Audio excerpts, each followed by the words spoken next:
Hello everyone, this is John Akrazoglu and welcome to a tech chat on editing your e-portfolio with SeaMonkey.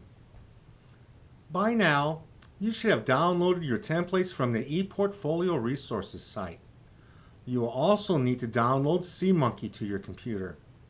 There are written instructions on SeaMonkey and information on how, if you choose, to access SeaMonkey on the cloud with Virtual Desktop.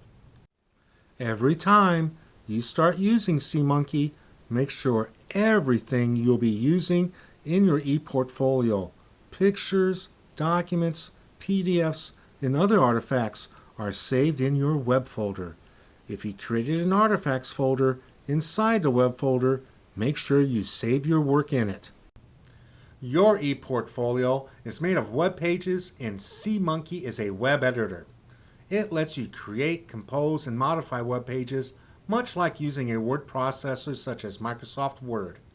When you first start up SeaMonkey, if it prompts you if you want it to be your default browser and stuff, we would decline and check the box so it does not always check on startup.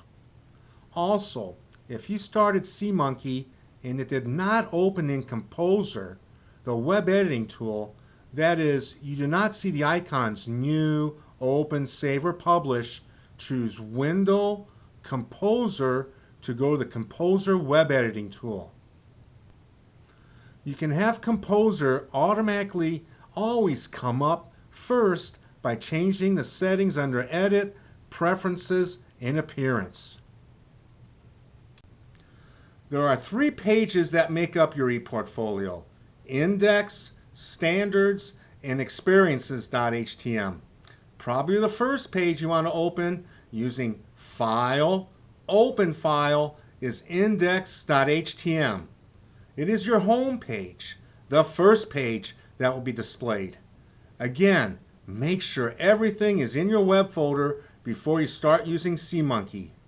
When Index.htm opens up, you can type in text and format it much like using any other program. For example, to type in your name, highlight the placeholder, delete it, and type in your name. If you ever need to insert a picture to a web page, make sure it has been saved in the Web Artifacts folder. Choose Insert Image and click on Choose File to indicate the picture you want inserted. At this point, you can insert alternative text for the picture. Text that describes the picture. People with visual disabilities who may be relying on screen readers to read web pages out loud really benefit when picture descriptors are available to be heard. If you forgot to add alternative or alt text, you can always come back and click on the image and choose Format Image Properties to add it. A lot of the links to different pages are already made within your ePortfolio, but you will need to make links to things on your Standards page. Again, make sure materials you'll be linking to are saved in the Web and Artifacts folder. Making the link is simple and usually involves 2 steps. Highlight which you want the user to click on the link icon, and click on Choose File to indicate what you want brought up when the text is clicked on.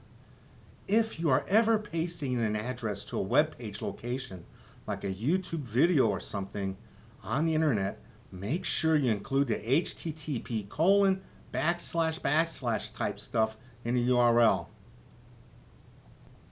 If the file you're trying to choose does not appear, check if All Files is selected so all file types are shown. When you see the file you want to link to, double-click on its name and then click OK. The text now should be blue and underlined, indicating a link has been made. To test the link, click on the Browse button. Sometimes, to make the Browse button light up, you've got to click on Preview.